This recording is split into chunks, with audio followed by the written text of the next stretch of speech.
നമസ്കാരം എല്ലാ പ്രിയപ്പെട്ട ഉദ്യോഗാർത്ഥി സുഹൃത്തുക്കൾക്കും പി എസ് സി ഇൻഫ്ലുവൻസറിൻ്റെ 10th ലെവൽ പ്രിലിംസിൻ്റെ 4ാമത്തെ ദിവസ ക്ലാസ്സിലേക്ക് സ്വാഗതം. ഞാൻ രഞ്ജിത്താർ കരുനാഗപ്പള്ളി. നമ്മൾ ഇന്നത്തെ ക്ലാസ്സിൽ ഡിസ്കസ് ചെയ്യുന്ന ഏരിയ നമുക്ക് എല്ലാവർക്കും അറിയാവുന്നതാണ്. ഒരു ദിവസം 3 വീഡിയോ വെച്ചാണ് നമ്മളിപ്പോൾ ചെയ്തുകൊണ്ടിരിക്കുന്നത്. അപ്പോൾ അതിൻ്റെ 4ാമത്തെ ദിവസം എന്ന് പറഞ്ഞാൽ ബാക്കിയുള്ള 3 ദിവസത്തെ വീഡിയോ ക്ലാസ് കണ്ടു, അതിൻ്റെ പരീക്ഷ എഴുതി, അതിൻ്റെ നോട്ട്സ് വ്യക്തമായി വായിച്ചു എന്ന് ഉറപ്പുവരുത്തുക. അല്ലാത്ത ആളുകൾ ഇന്ന് മുതൽ തുടങ്ങിയാൽ മതി. ഞാൻ വീണ്ടും റിപ്പീറ്റ് ചെയ്യുന്നു, ആരെയും ഡിമോട്ടിവേറ്റ് ചെയ്യുന്നില്ല. നമ്മൾ എഴുതാൻ പോകുന്ന 10th ലെവൽ പ്രിലിംസ് നമ്മൾ നേടിയെടുക്കണം. അതിനുവേണ്ടിയുള്ള എല്ലാ എഫേർട്ടും ഈ കൂട്ടായ്മയുടെ ഭാഗത്തു നിന്നുണ്ട്. അപ്പോൾ എല്ലാവർക്കും വിജയാശംസകൾ നേരുന്നു. നമ്മൾ നേരെ കണ്ടന്റിലേക്ക് പോവുകയാണ്. ആദ്യം തന്നെ കറണ്ട് അഫേഴ്സുമായി ബന്ധപ്പെട്ട് കഴിഞ്ഞ ക്ലാസ്സിൽ നമ്മൾ ഡിസ്കസ് ചെയ്യുന്നത് 2024 LGS പരീക്ഷയുടെ 4ാം ഘട്ട പരീക്ഷാ ക്വസ്റ്റ്യൻ ഡിസ്കസ് ചെയ്തിരുന്നു. അതൊരു ഏരിയ. അതിന് തൊട്ട് മുന്നത്തെ ഞാൻ ക്ലാസ്സിൽ ഡിസ്കസ് ചെയ്ത് രക്ഷാദൗത്യമാണ്. അപ്പോൾ 2 കറണ്ട് അഫേഴ്സ് ക്ലാസ്സും കണ്ടുവെന്ന് ഉറപ്പുവരുത്തുക. അതുകൂടാതെ നാച്ചുറൽ സയൻസിൻ്റെ 2 വീഡിയോ, ഫിസിക്കൽ സയൻസിൻ്റെ 2 വീഡിയോ, ദെൻ ഏറ്റവും പ്രധാനപ്പെട്ട കേരള ജോഗ്രഫിയുമായി ബന്ധപ്പെട്ടൊരു വീഡിയോ, കേരള ചരിത്ര നവോത്ഥാനവുമായി ബന്ധപ്പെട്ടൊരു വീഡിയോ, ഇന്ത്യൻ ഭരണഘടനയുമായി ബന്ധപ്പെട്ടൊരു വീഡിയോ, ഇതെല്ലാം നമ്മൾ അപ്ലോഡ് ചെയ്തിട്ടുണ്ട്. അതെല്ലാം നിങ്ങൾ കൃത്യമായി കാണുക. ആദ്യത്തെ വീഡിയോ മാത്രമാണ് ഏകദേശം 15,000-ലധികം ഉദ്യോഗാർത്ഥികൾ കണ്ടത്. അപ്പോൾ ബാക്കിയുള്ളതെല്ലാം അവർ കൃത്യമായി കാണുമെന്ന് വിശ്വസിക്കുന്നു. അപ്പോൾ അത് നമ്മൾ നോക്കുന്നില്ല. അപ്പോൾ ഇത് ഫോളോ ചെയ്യുന്ന കൃത്യമായി എല്ലാ ദിവസവും അപ്ഡേറ്റ് ചെയ്ത് ഇത് ഫോളോ ചെയ്യുന്ന കുറച്ച് ഏകദേശം ഒരു 5,000-6,000 ഉദ്യോഗാർത്ഥികളുണ്ട്. അപ്പോൾ അവരുടെ പരമാവധി എന്ത് ചെയ്യുക, കൈപിടിച്ച് ഉയർത്തുക എന്ന ലക്ഷ്യത്തോടു കൂടിയാണ് നമ്മൾ ഈ കണ്ടന്റ് ചെയ്തു പോകുന്നത്. ഒന്ന് ഓർത്തു വെക്കുക. അപ്പം നമുക്ക് വേണ്ട ആദ്യ ഒരു ഏരിയ കാലാവസ്ഥ ഉച്ചകോടി എന്നറിയപ്പെടുന്ന ഏരിയ പരീക്ഷയ്ക്ക് ചോദിക്കാറുണ്ട് അല്ലേ? നമുക്ക് എല്ലാവർക്കും അറിയാവുന്നതാണ്. 2024 പരീക്ഷയിലും ഈ ഒരു ഏരിയ ഉണ്ടായിരുന്നു. ഇപ്പൊ UN കാലാവസ്ഥ ഉച്ചകോടി അല്ലെങ്കിൽ COP30 അല്ലെങ്കിൽ UN കാലാവസ്ഥ ഉച്ചകോടി 2024 വേദി ചോദിച്ചാൽ അത് അസർബൈജാനാണ്. ഒന്ന് ഓർത്തു വെക്കണം, വളരെ വളരെ പ്രധാനപ്പെട്ടതാണ്. ഇപ്പൊ UN കാലാവസ്ഥ ഉച്ചകോടി പഠിക്കുമ്പോൾ അതേ സ്ഥാനത്ത് തന്നെ UN കാലാവസ്ഥ ഉച്ചകോടി 2024 വേദി തല്ലി നമ്മൾ പറഞ്ഞ വേദിയാകുന്ന രാജ്യം എവിടെയാണ്? അത് അസർബൈജാനാണ്. ഇനി 2025 UN കാലാവസ്ഥ ഉച്ചകോടിക്ക് വേദിയാകുന്ന രാജ്യം അത് ബ്രസീലാണ്. അതൊന്ന് ഓർത്തു വെക്കണം. 2025 UN കാലാവസ്ഥ ഉച്ചകോടിക്ക് വേദിയാകുന്ന രാജ്യം ഏതാണ്? അത് ബ്രസീലാണ്. ഇനി ഈ പറയുന്ന വളരെ പ്രധാനപ്പെട്ട ചോദ്യത്തിലേക്ക് വരുന്നു. സായുധ കലാപം നടക്കുന്ന ഹെയ്ത്തിയിൽ അകപ്പെട്ട ഇന്ത്യക്കാരെ ഡൊമിനിക്കൻ റിപ്പബ്ലിക്കിലേക്ക് എത്തിക്കാൻ വേണ്ടി ഇന്ത്യ ആരംഭിച്ച രക്ഷാപ്രവർത്തനം ഏതാണ് എന്നാണ് ചോദ്യം. സായുധ കലാപം നടക്കുന്ന ഹെയ്ത്തിയിൽ അകപ്പെട്ട ഇന്ത്യക്കാരെ തിരികെ ഡൊമിനിക്കൻ റിപ്പബ്ലിക്കിലേക്ക് എത്തിക്കാൻ വേണ്ടി കേന്ദ്ര ഗവൺമെന്റ് ആരംഭിച്ച രക്ഷാപ്രവർത്തനത്തിന്റെ പേര് ഓപ്പറേഷൻ ഇന്ദ്രാവതി എന്നാണ്. അപ്പം ചില ആളുകൾ കമന്റ് ചെയ്തു, പ്രിയപ്പെട്ട ഉദ്യോഗാർത്ഥികൾ കമന്റ് ചെയ്തു, ഇതൊന്ന് മാർക്ക് ചെയ്യാമോ? മാർക്ക് ചെയ്ത് തന്നെയാണ് ആഡ് ചെയ്തേക്കുന്നത്. അപ്പോൾ ഉത്തരം ഓപ്പറേഷൻ ഇന്ദ്രാവതിയാണ്. അപ്പോൾ ഈ പറയുന്ന ഓപ്പറേഷൻ അജയ് എന്താണെന്ന് നമ്മൾ പഠിക്കണം, ഓപ്പറേഷൻ ഗംഗ എന്താണെന്ന് പഠിക്കണം, ഓപ്പറേഷൻ കാവേരി എന്താണെന്ന് പഠിക്കണം. അപ്പൊ നമുക്ക് വേണ്ടത് ഈ ഓപ്പറേഷൻ അജയ്ക്ക് പ്രത്യേകതയുണ്ട് കേട്ടോ. ഓപ്പറേഷൻ അജയ്, ഇത് ഉത്തരം ഓപ്പറേഷൻ ഇന്ദ്രാവതിയാണ്. ഓപ്പറേഷൻ അജയുടെ പ്രത്യേകത എന്താ? ഇസ്രയേലിൽ അകപ്പെട്ട ഇന്ത്യക്കാരെ തിരികെ എത്തിക്കാൻ കേന്ദ്ര സർക്കാർ നടപ്പാക്കിയ രക്ഷാദൗത്യത്തിന്റെ പേരാണ് ഇത്, ഈ പറയുന്ന ഓപ്പറേഷൻ അജയ് എന്ന് പറയുന്നത്. അപ്പോൾ ഓപ്പറേഷൻ ഗംഗ എന്ന് പറഞ്ഞൊരു ചോദ്യമുണ്ട്. ഓപ്പറേഷൻ ഗംഗ എന്ന് പറഞ്ഞാൽ റഷ്യ ഉക്രൈൻ യുദ്ധത്തെ തുടർന്ന് ഉക്രൈനിലുള്ള ഇന്ത്യക്കാരെ തിരികെ എത്തിക്കാനുള്ള രക്ഷാദൗത്യത്തിന്റെ പേര് ഓപ്പറേഷൻ ഗംഗ എന്നാണ്. അപ്പോൾ ഓപ്പറേഷൻ കാവേരി കൂടി നിങ്ങൾ പഠിക്കുന്നത് കൊണ്ട് നിങ്ങൾക്ക് ഒരു ബുദ്ധിമുട്ടുമില്ലല്ലോ. ഓപ്പറേഷൻ കാവേരിയുടെ പ്രത്യേകത സാഡാനിൽ കുടുങ്ങിയ ഇന്ത്യക്കാരെ ഒഴിപ്പിക്കാനുള്ള കേന്ദ്ര സർക്കാരിന്റെ ദൗത്യമാണ് ഓപ്പറേഷൻ കാവേരി. ഇത് പഠിക്കുമ്പോൾ വളരെ പ്രധാനപ്പെട്ട ഒരു ചോദ്യമുണ്ട്. 193 UN-ന്റെ ഐക്യരാഷ്ട്ര സംഘടനയുടെ 193ാമത്തെ അംഗരാജ്യത്തിന്റെ പേരെന്താണ്? അത് ദക്ഷിണ സുഡാൻ എന്നാണ്. ദക്ഷിണ സുഡാന്റെ തലസ്ഥാനം ജുബ്ബ ആണ് എന്ന് മാത്രം ഒന്ന് ഓർത്തു വെക്കുക, വളരെ പ്രധാനപ്പെട്ടതാണ്. ഓക്കെ, അടുത്തത് കേരളത്തിൽ ആദ്യമായിട്ട് KSRTC ഡ്രൈവിംഗ് സ്കൂൾ ആരംഭിച്ച ജില്ല ഏതാണ്? കേരള ചരിത്രത്തിൽ ആദ്യമായിട്ടാണ് KSRTC, Kerala state road transport corporation എന്നറിയപ്പെടുന്ന KSRTC ഡ്രൈവിംഗ് സ്കൂൾ ആരംഭിക്കുന്നത്. അത് തിരുവനന്തപുരം ജില്ലയാണ്. അപ്പൊ തിരുവനന്തപുരം ജില്ലയുടെ പ്രത്യേകത നമുക്ക് എല്ലാവർക്കും അറിയാവുന്നതാണ്. തിരുവനന്തപുരത്ത് ഒരു കോർപ്പറേഷൻ ഉണ്ട്. തിരുവനന്തപുരം കോർപ്പറേഷന്റെ പ്രത്യേകത 2024 UN ഷാങ്ഹായ് അവാർഡ് ലഭിച്ച കേരളത്തിലെ ഇന്ത്യയിലെ തന്നെ ഏക കോർപ്പറേഷനാണ് തിരുവനന്തപുരം കോർപ്പറേഷൻ. തിരുവനന്തപുരം കോർപ്പറേഷന്റെ മേയർ ആര്യ രാജേന്ദ്രനാണ്. ആര്യ രാജേന്ദ്രന്റെ വാർഡ്, ആര്യ രാജേന്ദ്രൻ പ്രതിനിധാനം ചെയ്യുന്ന വാർഡ് മുകൾ ആണെന്നൊക്കെ നമുക്ക് എല്ലാവർക്കും അറിയാവുന്നതാണ്. അപ്പൊ അതൊന്ന് ഓർത്തു വെക്കുക. മേയർ സ്ഥാനത്ത്, ഇന്ത്യയിൽ തന്നെ ചരിത്രത്തിൽ ആദ്യമായി മേയർ സ്ഥാനത്തെത്തിയ ഏറ്റവും പ്രായം കുറഞ്ഞ വനിത കൂടിയാണ് ഈ പറയുന്ന ആര്യ രാജേന്ദ്രൻ. അതൊക്കെ നിങ്ങളൊന്ന് ഓർത്തു വെക്കുക. അത് മത്സര പരീക്ഷയുടെ PYQ ആണ്. അപ്പൊ കേരളത്തിൽ ആദ്യമായിട്ട് KSRTC ഡ്രൈവിംഗ് സ്കൂൾ ആരംഭിച്ച ജില്ലയായ തിരുവനന്തപുരത്തിന് മറ്റൊരു നമ്മളെ കുഴപ്പിക്കുന്ന ഒരു ചോദ്യമുണ്ട്. കേരളത്തിൽ ആദ്യത്തെ മെട്രോ നഗരം കേരളത്തിലെ ആദ്യത്തെ മെട്രോ നഗരം ഏതെന്ന് ചോദിച്ചാൽ അത് തിരുവനന്തപുരം. മിക്ക ആളുകളും കരുതും എറണാകുളം അല്ലയോ. കേരളത്തിൽ ആദ്യമായിട്ട് മെട്രോ ട്രെയിൻ പദ്ധതി നിലവിൽ വന്ന ജില്ലയാണ് ഇത് എറണാകുളം കൊച്ചി. കേരളത്തിൽ ആദ്യമായിട്ട് മെട്രോ ട്രെയിൻ പദ്ധതി നിലവിൽ വന്നതാണ് എറണാകുളം കൊച്ചി. ഇന്ത്യയിൽ ആദ്യത്തെ ജല മെട്രോ പോലും ഇവിടെ തന്നെയാണ്. മറക്കരുത്, ഇന്ത്യയിൽ ആദ്യ ജല മെട്രോ പോലും എറണാകുളം ജില്ലയിലെ കൊച്ചിയാണ്. ഇവിടെ നമുക്ക് വേണ്ടത് ജനസംഖ്യ അടിസ്ഥാനമാക്കി. ഇപ്പൊ ഞാൻ ഈ പറയുന്ന ഒരു ഗ്രാമപ്രദേശത്ത്, പതാരം എന്ന് പറയുന്ന ഒരു ഗ്രാമപ്രദേശത്താണ് ജനിച്ചത്, അല്ലെങ്കിൽ എവിടെയാണ് ജീവിക്കുന്നതെന്നിരിക്കട്ടെ. അപ്പൊ ആ പ്രദേശം ഗ്രാമമാണല്ലോ. ഇനി നഗരത്തെ എടുക്കുക. കൊല്ലം ഒരു നഗരമാണ്, അല്ലെങ്കിൽ തിരുവനന്തപുരം ഒരു നഗരമാണ്, കാസർഗോഡ് പ്രധാനപ്പെട്ട ഒരു നഗരമാണെന്നിരിക്കട്ടെ, കണ്ണൂരിൽ ഒരു പ്രധാനപ്പെട്ട സ്ഥലമുണ്ട്, അവിടെ ഒരു നഗരമാണ്, എറണാകുളം കൊച്ചി ഒരു നഗരമാണെങ്കിൽ ആ നഗരത്തെ ഓരോ ജനസംഖ്യ അടിസ്ഥാനമാക്കി പറയുന്ന നഗരം, പട്ടണം, മെട്രോപൊളിറ്റൻ, മെഗാലോപോളിസ് എന്ന് തരംതിരിക്കും. ഈ ക്ലാസിഫിക്കേഷനെ അടിസ്ഥാനമാക്കി കേരളത്തിൽ ആദ്യത്തെ മെട്രോ നഗരം ചോദിച്ചാൽ അതിനുത്തരം ഏതാണ്? അത് തിരുവനന്തപുരമാണ്. അതൊന്ന് ഓർത്തു വെക്കണം. ഇനി ഓരോ ഓപ്ഷൻ നമ്മൾ എടുത്ത് പരിശോധിച്ചാൽ എറണാകുളത്തിന് പ്രത്യേകതയുണ്ടോ? പഴയ കാലത്ത് ഋഷിനാഗകുളം എന്നറിയപ്പെട്ട കേരളത്തിലെ ജില്ലയാണ് എറണാകുളം. കേരളവുമായി ബന്ധപ്പെട്ട് കേരളത്തിൽ ആദ്യമായിട്ട് സംസ്ഥാന സ്കൂൾ കായികമേളയുമായി ബന്ധപ്പെട്ട്, അല്ലെങ്കിൽ സ്കൂൾ ഒളിമ്പിക്സുമായി ബന്ധപ്പെട്ട ചോദ്യം PR ശ്രീജേഷ് ഉദ്ഘാടനം ചെയ്തതായി, അല്ലെങ്കിൽ ദീപശിഖ കൊടുത്ത് ഉദ്ഘാടനം ചെയ്യപ്പെട്ട ഏറ്റവും പ്രധാനപ്പെട്ട ഒരു പദ്ധതി എറണാകുളവുമായി ബന്ധപ്പെട്ടുണ്ട്. അതൊക്കെ നമ്മൾ പോളായിട്ടും PDF ആയിട്ടും ഇട്ടിട്ടുണ്ട്. ഒന്ന് ഓർത്തു വെക്കണം. പാലക്കാട് പഠിക്കുമ്പോൾ നമുക്ക് വേണ്ട ചോദ്യം ഇതാണ്. പാലക്കാട് ഉപതെരഞ്ഞെടുപ്പ് നടന്നു അല്ലെ? 2024 നവംബറിൽ നടന്ന ഉപതെരഞ്ഞെടുപ്പിൽ പാലക്കാട് നിയമസഭാ മണ്ഡലത്തിൽ നിന്ന് മത്സരിച്ച് വിജയിച്ച വ്യക്തിത്വം രാഹുൽ മാങ്കൂട്ടത്തിലാണ്. ചേലക്കര മറക്കരുത്, പാലക്കാട് മറക്കരുത്, വയനാട് മറക്കരുത്. ഇത് മൂന്നും ഉപതെരഞ്ഞെടുപ്പാണ്. അതിൽ ചേലക്കരയും പാലക്കാടും നിയമസഭാ തെരഞ്ഞെടുപ്പും വയനാട് ലോക്സഭ ഉപതെരഞ്ഞെടുപ്പുമാണെന്ന് മാത്രം ഓർക്കുക. ഓക്കെ, അപ്പൊ അതിന്റെ കണ്ടന്റുകളൊക്കെ നമുക്ക് പറയാം. അപ്പൊ ഇവിടെ ആൻസറിലേക്ക് വരേണ്ടത് കേരളത്തിലെ ഈ ഏറ്റവും വലിയ ജില്ലയായ പാലക്കാട് ഇപ്പം 2ാം സ്ഥാനത്താണ്. കേരളത്തിലെ ഏറ്റവും വലിയ ജില്ല ഇടുക്കിയാണ്. ഇപ്പം ഇടുക്കിയാകുന്നത് മറക്കരുത്. ഇടുക്കി. കേരളത്തിലെ ഏറ്റവും വലിയ ജില്ല ഇടുക്കി ജില്ലയാണ്. കേരളത്തിലെ വലുപ്പത്തിൽ 2ാം സ്ഥാനത്തുള്ള ജില്ലയാണ് ഇത് പാലക്കാട്. അത് ഓർത്തു വെക്കുക. മലപ്പുറത്തിന്റെ പ്രത്യേകതയുണ്ട്. ക്യൂഫീൽഡ് ആപ്പ് എന്നും പറഞ്ഞൊരു ആപ്പുണ്ട്. വാർഡ് വിഭജനത്തിന് വേണ്ടി 2024 വാർഡ് വിഭജനത്തിനായി തയ്യാറാക്കിയ ഏറ്റവും പ്രധാനപ്പെട്ട ആപ്പിന്റെ പേരാണ് ക്യൂഫീൽഡ്. ഈ ക്യൂഫീൽഡ് ആപ്പിന്റെ കണക്കുകൾ പ്രകാരം കേരളത്തിൽ ഏറ്റവും കൂടുതൽ വോട്ടർമാരുള്ള പ്രധാനപ്പെട്ട ജില്ല, അല്ലെങ്കിൽ ഏറ്റവും കൂടുതൽ വോട്ടർമാരുള്ള ജില്ല ചോദിച്ചാൽ അത് മലപ്പുറമാണ്. കാരണം കേരളത്തിൽ ഏറ്റവും കൂടുതൽ ജനസംഖ്യ കൂടിയ ജില്ല മലപ്പുറമാണല്ലോ. അതൊന്ന് ഓർത്തു വെക്കണേ, വളരെ പ്രധാനപ്പെട്ടതാണ്. അപ്പൊ നമ്മുടെ ആൻസറിലേക്ക് വരുന്നു. കേരളത്തിൽ ആദ്യമായിട്ട് KSRTC ഡ്രൈവിംഗ് സ്കൂൾ ആരംഭിച്ച ജില്ല ഏതാണ്? അത് തിരുവനന്തപുരമാണ്. അത് ഉദ്ഘാടനം ചെയ്തത് മുഖ്യമന്ത്രിയായ ശ്രീ പിണറായി വിജയനാണ്. അതൊന്ന് ഓർത്തു വെക്കുക. അവിടെ 2 വാക്കൊന്ന് ഓർത്തു വെക്കണം.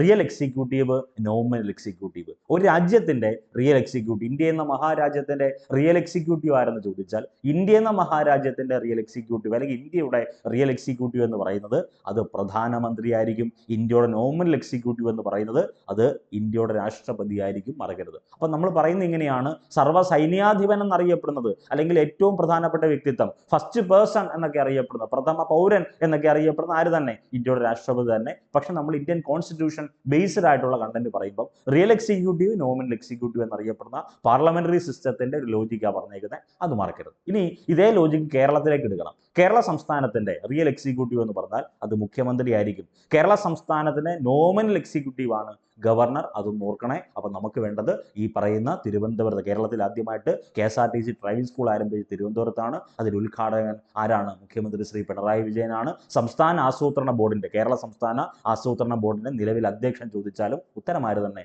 മുഖ്യമന്ത്രിയായ ശ്രീ പിണറായി വിജയനാണ്. ഓക്കെ, ഈ പറഞ്ഞ തിരുവനന്തപുരം ജില്ലയിലെ ആനയറ കേന്ദ്രമായി പ്രവർത്തിക്കുന്ന സ്വിഫ്റ്റിന്റെ ആസ്ഥാനത്താണ് ഈ ഡ്രൈവിംഗ് സ്കൂൾ സജ്ജമാക്കിയിട്ടുള്ളത്. അതൊന്ന് ഓർത്തു വെക്കുക. അപ്പൊ സംസ്ഥാനത്തിലെ ഗതാഗത വകുപ്പ് മന്ത്രി ആരാണ്? കേരള സംസ്ഥാന ഗതാഗത വകുപ്പ് മന്ത്രി ഗണേഷ് കുമാർ ആണല്ലോ. അതൊക്കെ ഒന്ന് ഓർത്തു വെക്കണേ, വളരെ പ്രധാനപ്പെട്ടതാണ്. ഇനി 2024 മെയ്യിൽ ഹെലികോപ്റ്റർ അപകടത്തിൽ കൊല്ലപ്പെട്ട ഇബ്രാഹിം റെയ്സി ഏത് രാജ്യത്തെ പ്രസിഡന്റ് ആയിരുന്നു എന്നാണ് ചോദ്യം. ഉത്തരം ഇറാനാണ്. ഇറാനുമായി ബന്ധപ്പെട്ട് ഇറാന്റെ തലസ്ഥാനം ടെഹ്റാൻ ആണെന്ന് ഓർത്തു വെക്കുക. 2024 മെയ്യിൽ ഹെലികോപ്റ്റർ അപകടത്തിൽ കൊല്ലപ്പെട്ട ഇബ്രാഹിം റെയ്സി ഏത് രാജ്യത്തെ പ്രസിഡന്റ് ആയിരുന്നു? ഇറാൻ രാജ്യത്തെ പ്രസിഡന്റ് ആയിരുന്നു. അപ്പൊ നമ്മുടെ മനസ്സിലേക്ക് മറ്റൊരു ചോദ്യം വരണം.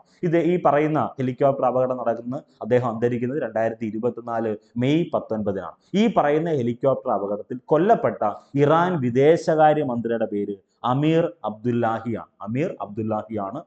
അതുകൂടി ഒന്ന് ഓർത്തു വെക്കണം. ഇനി നിങ്ങൾ നോക്ക്, കഴിഞ്ഞ LGS പരീക്ഷ എടുത്തോ, LDC പരീക്ഷ എടുത്തോ, അതിലെല്ലാം ചോദിച്ച ഒരു ഏരിയ. സംസ്ഥാന അല്ലെങ്കിൽ ചലച്ചിത്ര അവാർഡുമായി ബന്ധപ്പെട്ട ചോദ്യം ഉണ്ടായിരുന്നു. ദേശീയ ചലച്ചിത്ര പുരസ്കാരവുമായി ബന്ധപ്പെട്ട ചോദ്യം ഉണ്ടായിരുന്നു. അപ്പോൾ 70ാമത് ദേശീയ ചലച്ചിത്ര പുരസ്കാരത്തിൽ മികച്ച മലയാള സിനിമയ്ക്കുള്ള പുരസ്കാരം നേടിയത് അത് സൗദി വെള്ളയ്ക്കാണ്. മറക്കല്ലേ, സൗദി വെള്ളക്കാണ് 70ാമത് ദേശീയ ചലച്ചിത്ര പുരസ്കാരത്തിൽ മികച്ച മലയാള സിനിമയ്ക്കുള്ള പുരസ്കാരം നേടിയത് സൗദി വെള്ളക്ക. ഈ സൗദി വെള്ളക്ക സംവിധാനം ചെയ്തത് തരുൺ മൂർത്തിയാണ്. വളരെ വളരെ പ്രധാനപ്പെട്ട വ്യക്തിത്വമാണ്. ഈ പറയുന്ന സംവിധായകനെ മറക്കരുത്. സൗദി വെള്ളക്ക സംവിധാനം ചെയ്തത് തരുൺ മൂർത്തിയാണ്. 70ാമത് ദേശീയ ചലച്ചിത്ര പുരസ്കാരം എന്നാണ് ഞാൻ പറഞ്ഞത്. അപ്പൊ ചില മത്സര പരീക്ഷയിൽ ഈ 70 മാറിയിട്ട് 69 ചോദിക്കാം, ചില മത്സര പരീക്ഷയിൽ 68 ചോദിക്കാം. അപ്പൊ 68ാമത് ദേശീയ ചലച്ചിത്ര പുരസ്കാരത്തിൽ മികച്ച മലയാള ചിത്രം അത് തിങ്കളാഴ്ച നിശ്ചയമാണ്. അതൊന്ന് ഓർത്തു വെക്കുക. അത് സംവിധാനം ചെയ്തത് സെന്ന ഹെഗ്ഡെ എന്നറിയപ്പെടുന്ന വ്യക്തിത്വമാണ്. മറക്കല്ലേ. ദെൻ 69ാമത് മറക്കല്ല് 69ാമത് ദേശീയ ചലച്ചിത്ര പുരസ്കാരത്തിൽ മികച്ച മലയാള ചിത്രം ഏതാണ്? അത് ഹോമാണ്. അത് സംവിധാനം ചെയ്തത് ആരാണ്? അത് റോജിൻ തോമസ് ആണ്. 68 കിട്ടി, തിങ്കളാഴ്ച നിശ്ചയം. ആ 70ാമത്തെ കിട്ടി, സൗദി വെള്ളക്ക. അതിന്റെ സംവിധായകനെ കൂടി ഒന്ന് ഓർത്തു വെക്കണേ. 69ാമത് ദേശീയ ചലച്ചിത്ര പുരസ്കാരത്തിൽ മികച്ച മലയാള ചിത്രം ഹോം. ഇന്ദ്രൻസ് തകർത്ത് അഭിനയിച്ച ഒരു മലയാള ചിത്രം. ഒത്തിരി പടങ്ങളിൽ അദ്ദേഹം തകർത്ത് അഭിനയിക്കുന്നുണ്ട് എപ്പോഴും. അപ്പൊ 69ാമത് ദേശീയ ചലച്ചിത്ര പുരസ്കാരത്തിൽ മികച്ച മലയാള ചിത്രം ഹോം. അതിന്റെ സംവിധാനം റോജിൻ തോമസ് ആണ്. ഒന്ന് ഓർത്തു വെക്കണേ. അടുത്തത് നിലവിലെ കേന്ദ്ര മന്ത്രിസഭയിലെ വനിതാ മന്ത്രിമാരുടെ എണ്ണം ആണ് അടുത്ത ചോദ്യത്തിലേക്ക് വരേണ്ടത്. അപ്പൊ നിലവിലെ കേന്ദ്ര മന്ത്രിസഭയിലെ വനിതാ മന്ത്രിമാരുടെ എണ്ണം എത്രയാണ്? അത് ഉത്തരം 7 ആണ്. അപ്പൊ നമ്മുടെ മനസ്സിലേക്ക് ഒരു ലോജിക്ക് വരും. എന്താണെന്നറിയാവോ? 5 പേരുണ്ട്, 2 പേരുണ്ട്. ഈ 2 ലോജിക്ക് മറക്കരുത്. ഒന്ന്, 5 പേര് വനിതാ മന്ത്രിമാരാണ്, അവര് സഹമന്ത്രി സ്ഥാനത്താണ്. 2 പേര് വനിതാ മന്ത്രിമാരാണ് എന്ന് വെച്ചാൽ 5ഉം 2ഉം 7 പേരുണ്ട്. അതിൽ 2 പേർക്ക് ക്യാബിനറ്റ് പദവി ഉൾപ്പെടെയുണ്ട്. ആ 2 വ്യക്തികൾ ആരാണെന്ന് നമ്മൾ വളരെ വ്യക്തമായിട്ട് പഠിക്കണം. ആ 2 വനിതകളുടെ പോർട്ട്ഫോളിയോ കൃത്യമായി പഠിച്ചെങ്കിൽ മാത്രമേ നമുക്ക് അടുത്ത മത്സര പരീക്ഷയ്ക്ക് ഗുണമുള്ളൂ. ഇതാണ് ലോജിക്ക്. അപ്പം നിലവിൽ 18ാം ലോക്സഭയിലെയോ ആ 18ാം ലോക്സഭയ്ക്ക് ഒരു സ്പീക്കറുണ്ട്. സ്പീക്കറിന്റെ പേര് ഓം ബിർളയാണെന്ന് നമുക്കറിയാം. ഇന്ത്യയിലെ പ്രധാനപ്പെട്ട നിയമനങ്ങളുമായി ബന്ധപ്പെട്ട ഒരു ക്ലാസ് നമ്മൾ ഡിസ്കസ് ചെയ്തിട്ടുണ്ട്. ആ ക്ലാസ് കണ്ടവർക്കറിയാം. 18ാം ലോക്സഭ സ്പീക്കർ ഓം ബിർളയാണ്. മണ്ഡലം രാജസ്ഥാനിലെ കോട്ട മണ്ഡലത്തെ പ്രതിനിധാനം ചെയ്യുന്നു. ദെൻ അതുമായി ബന്ധപ്പെട്ട് മറ്റൊരു പ്രധാനപ്പെട്ട ചോദ്യമുണ്ട്, നമ്മൾ ഡിസ്കസ് ചെയ്തതാണ്. 18ാം ലോക്സഭയിലെ പ്രതിപക്ഷ നേതാവ് രാഹുൽ ഗാന്ധിയാണ്. മറക്കരുത്, രാഹുൽ മാങ്കൂട്ടത്തിലുണ്ട്. അത് സംസ്ഥാന നിയമസഭയിലേക്ക് 2024 ഉപതെരഞ്ഞെടുപ്പിൽ 2024 നവംബറിലെ ഉപതെരഞ്ഞെടുപ്പിൽ പാലക്കാട് നിയമസഭാ മണ്ഡലത്തിൽ നിന്ന് ജയിച്ചു കയറിയ വ്യക്തിയാണ് രാഹുൽ മാങ്കൂട്ടത്തിൽ. ഓക്കെ, അതൊന്ന് ഓർത്തു വെക്കുക. പത്തനംതിട്ട സ്വദേശിയാണ് അദ്ദേഹം. അതൊക്കെ ഒന്ന് ഓർത്തു വെച്ചാൽ മതി. അത് നമുക്ക് വേണ്ടത് 18ാം ലോക്സഭയിൽ ബന്ധപ്പെട്ട ചോദ്യം. ഓം ബിർള മറക്കരുത്. ഇനി ഈ പറഞ്ഞ ഈ ലോക്സഭാ സ്പീക്കറുമായി ബന്ധപ്പെട്ട ചോദ്യമുണ്ട്. ഈ ലോക്സഭാ സ്പീക്കർ സ്ഥാനത്തേക്ക് ഓം ബിർളക്കെതിരെ മത്സരിച്ച കോൺഗ്രസിന്റെ ഏറ്റവും പ്രധാനപ്പെട്ട വ്യക്തിത്വമുണ്ട്. അദ്ദേഹത്തിന്റെ പേര് കൊടിക്കുന്നിൽ സുരേഷ് എന്നാണ്. കേരളത്തിൽ നിന്ന് ഒരു മണ്ഡലത്തിൽ അല്ലെങ്കിൽ കേരളത്തിൽ നിന്ന് ഏറ്റവും കൂടുതൽ തവണ ലോക്സഭാംഗമായ വ്യക്തിത്വമാണ് ശ്രീ കൊടിക്കുന്നിൽ സുരേഷ്. അതുകൂടി ഒന്ന് ഓർത്തു വെച്ചാൽ നല്ലത്. ഓക്കെ, അപ്പൊ നമുക്ക് വേണ്ടത് 7 പേരാണ്. നിലവിലെ കേന്ദ്ര മന്ത്രിസഭയിലെ വനിതാ മന്ത്രിമാരുടെ എണ്ണം എത്രയാണ്? അത് 7 ആണ്. അപ്പൊ ഇവിടെ ചോദിക്കുന്ന ചോദ്യത്തിലേക്ക് വരുന്നു. ക്യാബിനറ്റ് പദവിയുള്ള വനിതാ മന്ത്രിമാർ 2 പേരാണ്. ക്യാബിനറ്റ് പദവിയുള്ള വനിതാ മന്ത്രിമാർ 2 പേരാണ്. ഒന്ന് നിർമ്മല സീതാരാമൻ ഉണ്ട്. നിർമ്മല സീതാരാമന്റെ പോർട്ട്ഫോളിയോ മറക്കരുത്. ധനകാര്യം, കോർപ്പറേറ്റ് കാര്യം. അന്നപൂർണ ദേവി ഉണ്ട്. അന്നപൂർണ ദേവിയുടെ ക്യാബിനറ്റ് പദവി എന്ന് പറഞ്ഞാൽ വനിതാ ശിശു വികസനമാണ് അവരുടെ പോർട്ട്ഫോളിയോ. അതൊന്ന് ഓർത്തു വെക്കണം. രണ്ടും പ്രധാനപ്പെട്ടതാണ്. അപ്പൊ ചില ആളുകൾ കരുതും ഈ പറയുന്ന കേന്ദ്രമന്ത്രിമാരുമായി ബന്ധപ്പെട്ട് ഈ 2 വനിതാ മന്ത്രിമാരെ മാത്രം പഠിച്ചാൽ മതിയോ? പോരാ, നമ്മൾ അതിന്റെ റിവിഷൻ എടുത്തിട്ടുള്ളതാ. ആ റിവിഷൻ ക്ലാസ്സിൽ വളരെ വ്യക്തമായി കൊടുത്തിട്ടുണ്ട് ഈ കണ്ടന്റുകളെല്ലാം. അപ്പൊ വനിതാ സഹമന്ത്രിമാരെ ഒന്ന് ഓർത്തു വെക്കണം. അനുപ്രിയ സിംഗ് പട്ടേൽ ഉൾപ്പെടെ, നിബുബൻ ഫങ്കനിയ ഉൾപ്പെടെ, സാവിത്രി ഠാക്കൂർ, ശോഭ കരന്ദിലാജെ ഉൾപ്പെടെ, രക്ഷാ നിഖിൽ ഖഡ്സെ ഉൾപ്പെടെയുള്ള 5 വനിതാ സഹമന്ത്രിമാരെ പഠിക്കണേ. അപ്പൊ ക്യാബിനറ്റ് പദവിയുള്ള വനിതാ മന്ത്രിമാരുണ്ട്. അവർ 2 പേര്. വനിതാ സഹമന്ത്രിമാർ ചോദിച്ചാൽ അത് ഉത്തരവേതാണ് 5 പേരാണ്. അപ്പൊ ആകെ മൊത്തം എത്ര പേരാണ്? 7 പേരാണ്. 18ാം ലോക്സഭയാണെന്ന് പറയരുത്. കേന്ദ്രമന്ത്രിസഭയുമായി ബന്ധപ്പെട്ട LGS പരീക്ഷയിൽ എല്ലാ ഘട്ടങ്ങളിലും കേന്ദ്രമന്ത്രിസഭയിൽ നിന്ന് ചോദ്യം ഉണ്ടായിരുന്നു. അതിനു മുമ്പ് നടത്തിയ LDC പരീക്ഷയിലും ചോദ്യം ഉണ്ടായിരുന്നു. നമ്മൾ എഴുതാൻ പോകുന്ന 10th ലെവൽ പ്രിലിംസിന്റെ പരീക്ഷയിൽ ഉറപ്പായും ഈ പറഞ്ഞ കേന്ദ്രമന്ത്രിമാരുമായി ബന്ധപ്പെട്ട് കേന്ദ്രമന്ത്രിസഭയുമായി ബന്ധപ്പെട്ട ചോദ്യം ഉറപ്പായും കാണും. തർക്കം വേണ്ട. ഓക്കെ, അപ്പോൾ കേന്ദ്ര മന്ത്രിസഭയുമായി ബന്ധപ്പെട്ട് അത്രയും കണ്ടന്റ് കിട്ടിയല്ലോ. കേന്ദ്ര മന്ത്രിസഭയുമായി ബന്ധപ്പെട്ട് 7 വനിതാ മന്ത്രിമാരെ ഒന്ന് ഓർത്തു വെക്കുക. അടുത്തത് ലോക വിശപ്പ് ദിനം എന്നാണ്. അതാണ് മറ്റൊരു ചോദ്യം. അപ്പം നമുക്ക് എല്ലാവർക്കും അറിയാം, ഏതെങ്കിലുമൊക്കെ മത്സര പരീക്ഷ നിങ്ങൾ എഴുതുന്ന സമയത്ത് ഇന്ന ദിനം എന്തുമായി ബന്ധപ്പെട്ടതാണ്, അല്ലെങ്കിൽ ഇന്ന ദിനത്തിന്റെ പ്രമേയം എന്താണ്, അല്ലെങ്കിൽ തീം എന്താണ് എന്നൊക്കെ ചോദിക്കാറുണ്ട് അല്ലേ. അപ്പോൾ അതുമായി ബന്ധപ്പെട്ട് പഠിക്കുമ്പോൾ ഒരു കാര്യം കൂടി നിങ്ങൾ പഠിക്കണം. UN ഇയർ പരീക്ഷയ്ക്ക് ചോദിക്കും. UN ഇപ്പം എല്ലാം ചോദിക്കും എന്ന് പറഞ്ഞിട്ട് ഒന്നും തരാതിരിക്കുമല്ല, എല്ലാം ചോദിക്കും എന്ന് പറഞ്ഞിട്ട് അതിൻ്റെ PDF നോട്ട് ക്ലാസ് സഹിതം പ്രൊവൈഡ് ചെയ്യുന്നുണ്ട്. ഓക്കെ, അപ്പൊ ലോക വിശപ്പ് ദിനം എന്നാണ് മറ്റൊരു ചോദ്യം. ഉത്തരത്തിലേക്ക് ആദ്യം അങ്ങ് പോവാണ്. ഉത്തരം മെയ് 28-നാണ് ലോക വിശപ്പ് ദിനമായി ആചരിക്കുന്നത് എന്നാണ്. മെയ് 28. വേറെ ഒന്നും നിങ്ങൾ ആലോചിക്കണ്ട. അപ്പം നമുക്ക് നോക്കിയേ, നമ്മൾ വിശന്നിരിക്കുക, നമ്മുടെ വീട്ടിൽ അമ്മയുണ്ട് അല്ലെങ്കിൽ സഹോദരങ്ങളുണ്ട്, നമ്മൾ അവിടെ ഭക്ഷണം അവിടെ എന്നല്ലേ പറയുന്നത്. അങ്ങനെങ്കിലും ഓർത്തു വെക്ക്, മെയ് 28. ആ വർഷം ഒന്ന് ഓർത്തു വെക്കണം, സോറി ഡേറ്റ് ഒന്ന് ഓർത്തു വെക്കണം. മാസം എന്താണ്? വെയ് ഭക്ഷണം. ഓക്കെ, മെയ് 28 മറക്കല്ലേ. ഓക്കെ, ക്ലിയർ ആണല്ലോ, അതൊന്ന് ഓർത്തു വെക്കണം. ഇനി നമുക്ക് വേണ്ടത് ഉത്തരം മെയ് 28 ഈ 2024 മറക്കരുത്, ലോക വിശപ്പ് ദിനത്തിന്റെ പ്രമേയം, 2024 പ്രമേയം ത്രൈവിംഗ് മദേഴ്സ് ത്രൈവിംഗ് വേൾഡ്. വേറെ ഒന്നുമില്ല, അവിടെ അമ്മയാണ് ഭക്ഷണം പാചകം ചെയ്യുന്നത്. Thriving mothers thriving world. ലോക ഭക്ഷ്യദിനമുണ്ട്. ഒക്ടോബർ 16 ലോക ഭക്ഷ്യദിനം. നമ്മളെ കുഴപ്പിക്കുന്ന 2 ചോദ്യങ്ങളാണ്. മറക്കല്ലേ, ഏറ്റവും പ്രധാനപ്പെട്ടതാണ് ലോക വിശപ്പ് ദിനം എന്നാണ്, അത് മെയ് 28. ലോക ഭക്ഷ്യദിനം എന്നാണ്, അത് ഒക്ടോബർ 16. അപ്പൊ 2024 ബന്ധപ്പെട്ട ചോദ്യം ഉണ്ടല്ലോ. 2024 ഒക്ടോബർ 16 പ്രമേയം എന്താണ്? ലോക ഭക്ഷ്യദിനത്തിന്റെ പ്രമേയം right to foods for a better life and a better future എന്നാണ്. അതൊന്ന് വായിച്ചു വെച്ചേക്കുക. പറഞ്ഞാൽ ഇതൊന്നും കാണാപ്പാഠം പഠിക്കേണ്ട ആവശ്യമില്ല. ഇന്ന് വായിക്കുന്നു, നാളെയും വായിക്കുന്നു, മറ്റേനാളും വായിക്കുന്നു. അങ്ങനെ തുടരെ നമ്മൾ വായിച്ച് റിവൈസ് ചെയ്യുന്നു. പരീക്ഷകളിൽ കയറുമ്പോൾ 4 ഓപ്ഷൻ കാണുമ്പോൾ ഇതാണ് ഞാൻ വായിച്ച കണ്ടന്റ്, ഇത് മതി. അല്ലാതെ കാണാപ്പാഠം പഠിച്ചിട്ട് പരീക്ഷയ്ക്ക് ചോദിക്കുന്നത് താഴെ പറയുന്ന പ്രസ്താവനകളിൽ ശരിയാണ് തെറ്റാണ്, അല്ലെങ്കിൽ താഴെ പറയുന്നവ സ്റ്റേറ്റ്മെന്റ് ഏതാണ് എന്നല്ലേ ചോദിക്കുന്നത്. അപ്പോൾ അല്ലാതെ താഴെ പറയുന്നവയിൽ നിങ്ങൾ കാണാതെ എഴുത്, താഴെ പറയുന്ന പ്രസ്താവനകൾ നിങ്ങൾ കാണാതെ അങ്ങോട്ട് എഴുതിക്കാട്ടെ എന്നല്ല ചോദിക്കുന്നത്. ലോജിക്ക് ഇതാണ്, മറക്കരുത്. ഓക്കെ, അപ്പൊ നമുക്ക് വേണ്ടത് അടുത്ത ചോദ്യത്തിലേക്ക് വരുന്നു. 50ാമത് G7 ഉച്ചകോടി 2024 വേദി ഏത് എന്നാണ് ചോദ്യം. അപ്പൊ 50ാമത് G7 ഉച്ചകോടി 2024 വേദി എവിടെയാണ്?